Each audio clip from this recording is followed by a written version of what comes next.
এটা সবচেয়ে সুষ্ঠু একটা নির্বাচন হবে এবং নির্বাচনকালীন সময় আমরা প্রধান নির্বাচন কমিশনের অধীনে চাকরি করব। আমাদের যারা মাঠ প্রশাসন আছে আমার বিশ্বাস তারা অত্যন্ত নিরপেক্ষভাবে এই দায়িত্ব পালন করবে। সেটা নিশ্চিত করার দায়িত্ব আমার, এই দায়িত্ব আমি নিব। আমরা যারা প্রশাসনের কর্মকর্তা আমরা যদি সুযোগ পাই আমরা কিন্তু অত্যন্ত নিরপেক্ষভাবে একটা নির্বাচন উপহার দিতে পারি। এই সুযোগ দেওয়ার দায়িত্ব আপনাদের সবার। আপনারা যদি আমাদের সাথে থাকেন আমি আমার দৃঢ় প্রত্যয় হলো যে আমার অফিসাররা সর্বতোভাবে নিরাপদ দায়িত্ব পালন করবে।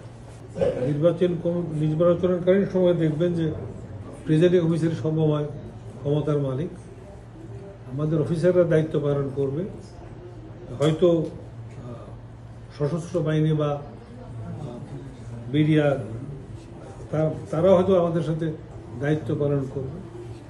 সেহেতু আমার মনে হয় যে আমার আইনশৃঙ্খলা কোনো সমস্যা নেই। জনগণ যদি একটা নির্বাচন চায়, নিরপেক্ষ নির্বাচন চায়, তাহলে এটা করা সম্ভব। আমি কখনো কোনো দলীয় নির্দেশে কাজ করিনি। অনেকদিন অনেক জায়গায় কাজ করছি, দলীয় নির্দেশে কোনো কাজ করি নাই, এখনো করি না, ভবিষ্যতে করবো না।